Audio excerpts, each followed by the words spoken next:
The entire decision between these reactions, SN2, E2, SN1, and E1, can be summarized on a single page. Let me show you how it works. We are going to create these three columns just like this, SN2, E2, SN1, and E1, and we have rankings of good, fair, poor, and NA. For the SN2 column, it's going to be very simple. The only thing you need to look at is the substrate sterics.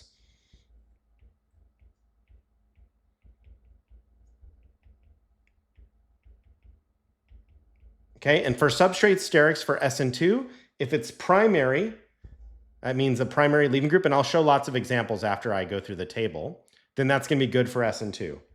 Secondary is fair. Tertiary is poor. Let's not even worry about the NA condition for now. That row at the bottom there is going to be for special cases where the reactions just simply cannot occur. But just to keep things simple, I'm going to leave it blank for now. So this is so simple because when you think about SN2 being good, fair, poor based only on the sterics, that makes your analysis way faster and way easier. Okay, now you look at the E2 column. Now, if you look at the E2 column, a lot of these other videos on YouTube and other professors and even in textbooks, and believe me, I've read pretty much every textbook there is out there, they do this thing where they talk about strong base, weak nucleophile. It's very vague. Is there a definition of what exactly is a strong base? Are they just expecting you to memorize a list of strong and weak bases? I find it annoying. So the way that we do the E2 column in the Tobolowsky table is we rank it on the virtue of pKa of conjugate acid. This is a numerical way to rank base strength. And I know what you're thinking. Oh, pKa, conjugate acid, that's tricky to me. That's difficult for me. I promise you, once you get it, it's very easy. So let me write it down. You may not understand it completely right now, but I promise it will make sense. So if the pKa of your conjugate acid is greater than or equal to 16, we're going to call that a good base. It's a strong base, and so it's going to be good in the E2 column. If it's between 0 and 16, then we're going to call that fair. And if it's less than or equal to 0, we're going to call that poor. And then here's the beautiful part. For the SN1 E1 column, it's just going to be the opposite. So as the SN2 column. So good is going to be tertiary, fair is going to be secondary, and poor is going to be primary. Now there's a couple little details I want to flesh out because the table was developed to try to accurately predict the winning reaction each and every time. So, but before we flesh out those little random details, I want to go through an example of how we can use this table. So let me just come up with an actual problem that you may see on the exam, and I'll show you how to use the table. You're going to love this. But before I do, I just want you to admire this for a second. No trees, no decision tables. This is it. It's the whole thing is contained within this page. Let's take a look at an example. All right, so let's say we have, let's do, we'll have this alkyl bromide. We'll treat it with sodium hydroxide. And I'll ask you, what is the product? Okay, this is a totally fair question. You could see this on an MCAT exam. You could see it on a Neet exam. You could see it on a DAT exam. It could show up in a lot of places. Let's go through our decision tree based on the Tobolowsky table and not based on those other methods that you may see. So first thing we'll do, I'll draw a little mini version of my table. I'll also explain the SN1 E1 sharing a column. I know that's a little weird, but I'll explain how you differentiate the two. So for SN2, we look at the substrate sterics. It's a primary substrate. So SN2 is good. I'll give it a G for good. Now we look at the E2 column. For E2, we need to look at the pKa of the conjugate acid. Now, how do you make a molecule's conjugate acid? You simply add an H. So here's our base. It's over the arrow. It's our nucleophile. It's our base. How do we determine its conjugate acid? Well, NaOH can be written like this, Na plus OH minus. If you were to add H plus, which is what an acid would do to NaOH, who would that H plus be attracted to? Well, H plus will be attracted to O minus. So if you were to add H plus, OH minus would be attracted to H plus, and you would get HOH. as the conjugate acid. Now the sodium would just be a spectator ion, so it would still just be chilling here as your spectator ion in A+. Now take a look at the conjugate acid. The conjugate acid is HOH. What is that? That's just H2O, or water. And what is the pKa of water? We can look at a pKa table to determine that. I have a pKa table right here, and you can download this as well. pKa of water is 16, according to my table. So the pKa of the conjugate acid for E2 is 16. Good. And now we'll do the SN1 E1 column. Remember that back in our table here, tertiary is good for SN1 E1, and primary, which is what we have, is poor for SN1 E1. So this is primary, poor. So now we've just filled out the table, and we got good, good, poor. What you're going to do is you're going to pick the first best option. In this case, obviously, SN1 and E1 is not the first best option because it's poor. So that's going to be a loser. But SN2 and E2, they're both good. So how do you pick the winner? You pick the first best option. So in this case, it's going to be SN2. And the beautiful thing about it is this gets it right almost every time. It's very, very rare that this doesn't work. So now we know that our reaction is SN2. We can draw the SN2 product. An SN2 product is just substitution of the leaving group with the nucleophile. So we'll redraw our substrate. We'll lose the bromide and we'll replace it with the hydroxide. And that's our final product. Let's take a look at one more example.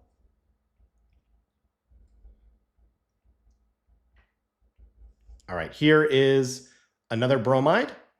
Let me make it a little bit harder. Okay, let's do a secondary. Secondary is usually the hardest just because there's a lot of competition with the other columns. So here we have a secondary bromide. Let's treat this again with NaOH and figure out what that product is. Okay, so we'll start by drawing a little mini version of our table.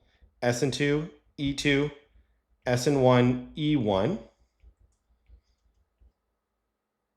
Okay, SN2, it's secondary, so it's fair. E2, again, we look at the conjugate acid of our nucleophile or base. It's NaOH. We know that that is H2O. And once you see a few of these nucleophiles, it becomes automatic to know what its conjugate acid is. I know it seemed a little bit tedious up there to try to figure out what is the conjugate acid of NaOH, it's H2O. Once you start to see the different flavors of nucleophiles that are possible, you start to recognize and remember their conjugate acid pKa's. H2O, we know pK is 16, so we're at 16, which is good. SN1, E1, we're secondary, so we're fair. Now, who's our winner? We have fair, good, and fair. We're going to choose our first best option. In this case, our best option is E2. And that's a winning reaction. So now we can go ahead and draw that product.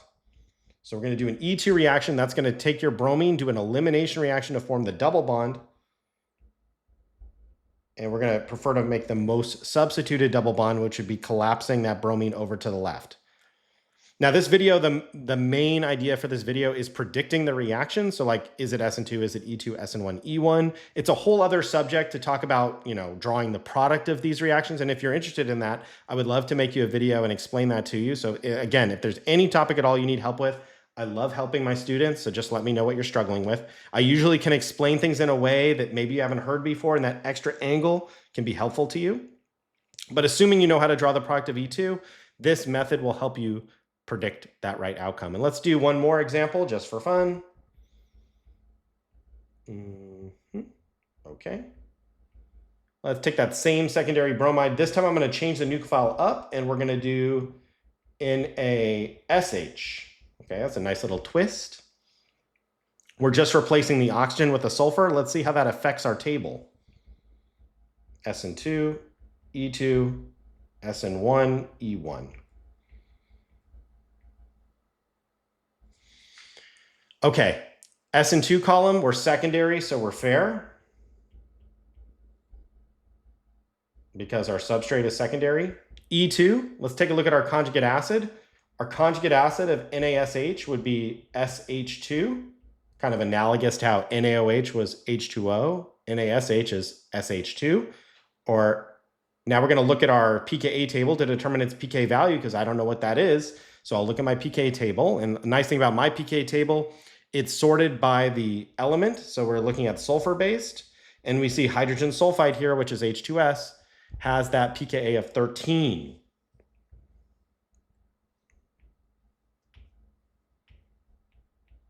Okay, so 13 is between 0 and 16. So that's fair, according to our table. And then the SN1E1 column, we're secondary, so that's going to be fair as well.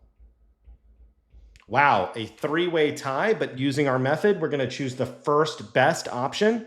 In that case, it's going to be SN2, since it's the first option. And indeed, SN2 would be the winning reaction in this case. To draw the product, we simply replace the bromine with our nucleophile, SH. There's a couple little details that I want to share with you, but I'd love for you to, get your hands dirty and try this method out and see if it works for you in your class.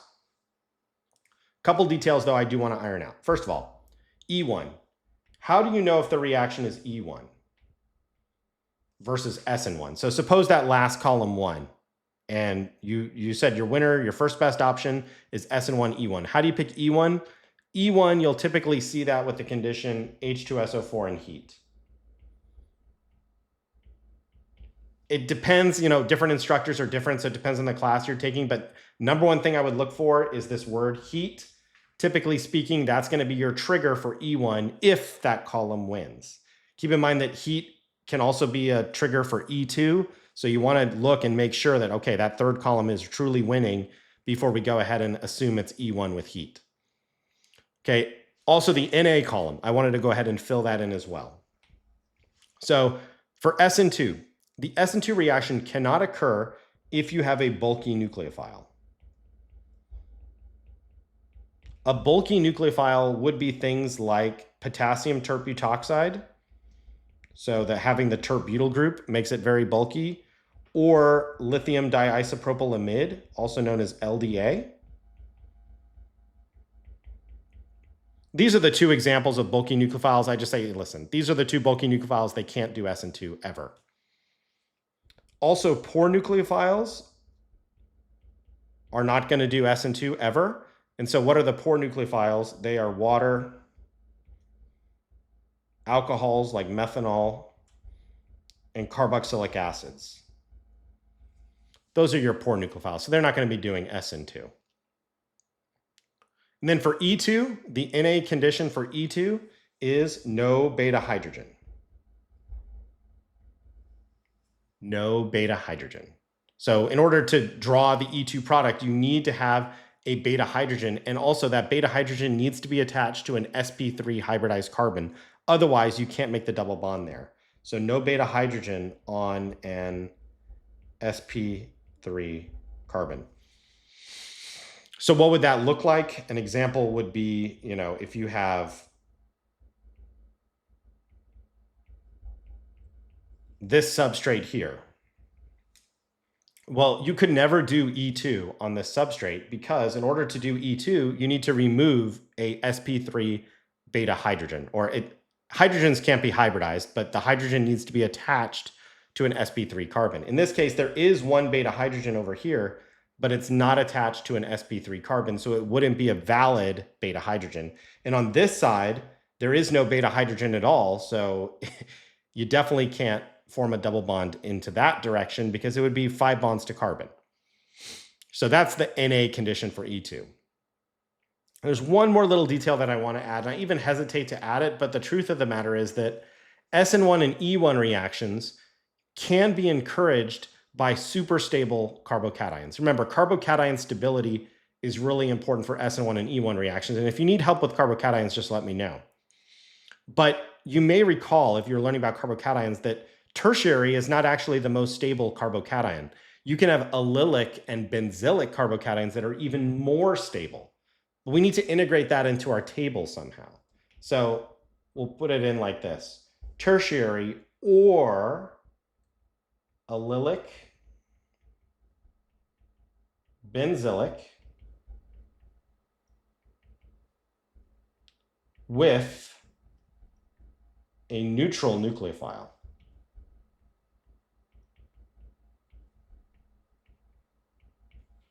So that would be considered good for SN1, even if it's not tertiary. So if it's primary allylic with a neutral nucleophile, that would be upgraded all the way to good from poor for SN1.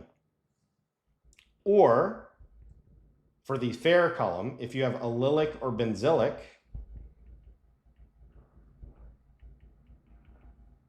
with a negative, which is another way of saying ionic nucleophile.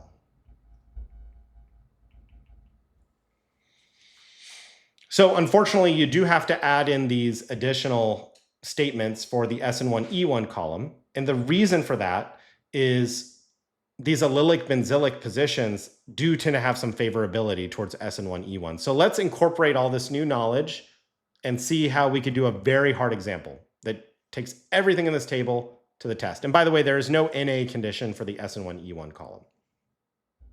All right, let's think of a hard one here. Okay, let's definitely include the allylic benzylic aspect of it. So let's do benzylic. So we can have a benzene ring, the leaving group there, and let's make our nucleophile going to be acetic acid. Okay, so let's go through our table method and figure out which reaction wins. So for SN2, E2, SN1, E1. Now for SN2, be careful. You might look at it and say, okay, it's secondary, it's fair, but wait, we have a carboxylic acid. And what's a carboxylic acid? It's one of our poor nucleophiles, remember? So the SN2 column is actually going to be Na for poor nucleophile. E2 column. For the E2 column, we need to figure out the conjugate acid of our nucleophile. We have a carboxylic acid, so let's turn it into our conjugate acid, which would be the effect of adding a hydrogen to our carboxylic acid. Now that would be very unlikely to occur. And that makes sense. Carboxylic acids are acids. They're not bases. So you're not likely to have them acting as a base and gaining an H. However, we're going to still continue with the thought experiment and try to figure out what is the pKa of the conjugate acid. So if we have our carboxylic acid, we protonate it, we get the species shown above. But if you look at the pK table, a protonated carboxylic acid is nowhere on our list. We do see a carboxylic acid, a regular carboxylic acid, at pKa of 5. So what happens if we protonate a carboxylic acid? We're adding even more H to something that wants to lose an H because it's an acid. Well, that's going to make it even more acidic, which is going to drop its pKa value tremendously. A general rule of thumb, if you can't find a substance on the pKa table, you could subtract 20, and that will give you the approximate pK of the conjugate acid. So we don't see protonated carboxylic acid on the table because it's a very unusual species. It's not going to be on any pKa tables, but we can estimate its pKa by subtracting 20. So 5 minus 20 is negative 15, which is far less than 0. So this would be poor because remember, anything less than 0 is poor. And then now we do the SN1E1 column. We have a neutral nucleophile. A carboxylic acid is neutral. It's not ionic. It's a neutral molecule. There's no charge. Another way of saying that is there's no alkali metal like sodium or lithium, so it's neutral. And it's secondary, but since it's neutral benzylic with a, because it's benzylic with a neutral nucleophile, we're going to upgrade all the way to good. So it's benzylic with neutral nucleophile. We're going to go all the way to good. Now between Na, poor, and good, we choose our first best option. SN1E1 is the winner, so we're going to choose that reaction. We're not going to choose E1 because we don't see heat present. And we'll go ahead and draw that product, which is going to be replacing the leaving group with the nucleophile, which is the carboxylic acid, and that would be your final product. Again, if you want some more help drawing the products of these reactions after you predict which reaction it is, be happy to assist you. I hope you enjoy the Tobolowsky table method. I hope it's an improvement. For me, it was a huge improvement over those decision tree processes. Let me know if you need anything. I'd be happy to assist you.